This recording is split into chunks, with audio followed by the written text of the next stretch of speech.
हमसे नफरतों का बोझ अब सहा नहीं जाता, हमसे अपनों के फरेबों में अब रहा नहीं जाता। शांति स्वरूप मिश्र की ये पंक्तियां क्या वर्तमान राजस्थान की राजनीति पर सटीक बैठती हैं? मुझे लगता है बिल्कुल, क्योंकि राजस्थान की सियासत को देखें तो वो बहुत गरमाई हुई है वर्तमान दौर में। इधर पायलट की वजह से अशोक गहलोत खेमे में निराशा है, तो वहीं कांग्रेस के कुछ साथी बीजेपी का दामन थामने उनके द्वार पहुंच चुके हैं, या यूं कहें घर वापसी के लिए बीजेपी में जा चुके हैं। क्या अब अशोक गहलोत का सपना रिपीट कांग्रेस का पूरा होगा, या फिर ये कहें कि सचिन पायलट का मुख्यमंत्री बनने का सपना पूरा होगा? सियासी गलियारों में चर्चा तो यह थी कि सरकार में 2.5 साल अशोक गहलोत और 2.5 साल सचिन पायलट मुख्यमंत्री होंगे, लेकिन आखिर में आते आते अशोक गहलोत ने अपनी जादूगरी दिखा ही दी और सचिन पायलट की 2.5 साल भी अपने हिस्से कर ली।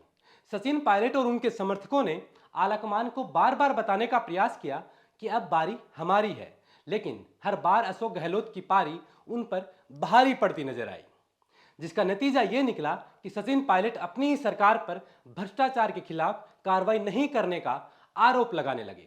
आरोप एक बार नहीं, कई दफा लगाए गए। सचिन पायलट ने जयपुर में अनशन किया, सरकार ने कोई सुध नहीं ली। सचिन पायलट ने 5 दिन का अजमेर से जयपुर तक पैदल मार्च किया। सरकार ने को अभी भी लगता है कि कोई सुध नहीं ले रही है, कोई फर्क नहीं पड़ रहा है। महीने के आखिर तक अगर कार्रवाई नहीं होती तो पूरे प्रदेश में मैं आंदोलन करूंगा आप लोगों के साथ। लेकिन सचिन पायलट ने 15 दिन का वक्त दिया है, अल्टीमेटम दिया है 15 दिन का, जिसमें 4 दिन गुजर चुके हैं। सरकार कोई सुध ले यह तो अलग बात है, सरकार के ही कुछ नजदीकी लोग पायलट को ही निशाने पर लेने लगे हैं। सबसे पहले निशाने पर लेने के लिए आगे आए अशोक गहलोत के करीबी माने जाने वाले चेतन डूडी। उन्होंने ट्वीट कर कहा कि राजस्थान में सबसे बड़ा संजीवनी घोटाला है, जिसमें लाखों लोगों के घर लूट गए। पर आज की रैली यानी कि 15 तारीख की रैली में संजीवनी घोटाले के प्रमुख आरोपी का नाम भी नहीं लिया गया, और रैली के बाद प्रमुख आरोपी ने पायलट साहब की तारीफ में ट्वीट भी किया है।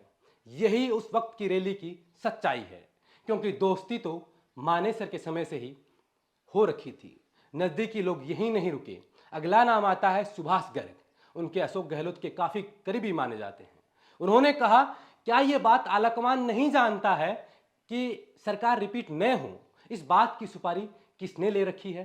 प्रदेश में जो महंगाई, बजट राहत कैंप अभियान चला रहा है और इसके बाद जो माहौल बना हुआ है प्रदेश में रिपीट कांग्रेस को लेकर, वो सुपारी लेने वालों के गले नहीं उतर रहा है। पायलट पर अब ये सियासी वार यही नहीं रुकता है।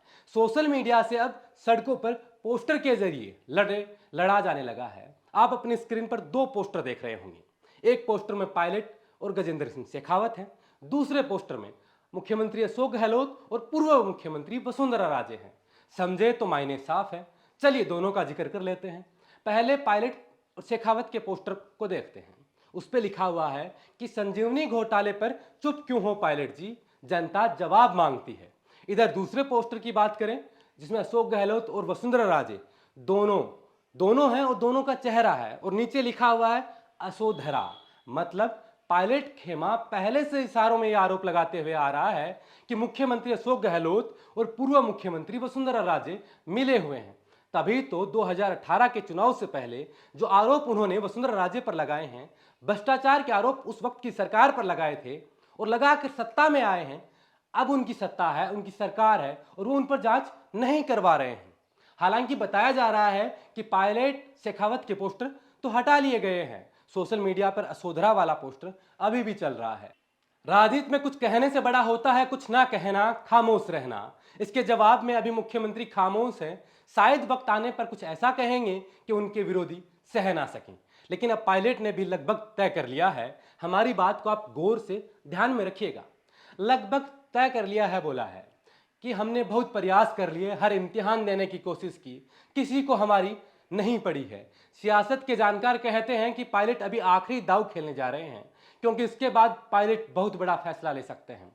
हालांकि उस सभा में पायलट समर्थक विधायक मुकेश भाकर ने जोर देते हुए कहा था कि हम कांग्रेस नहीं छोड़ने वाले हैं, हम कांग्रेस में ही रहकर उनकी छाती पर मूंग दलेंगे।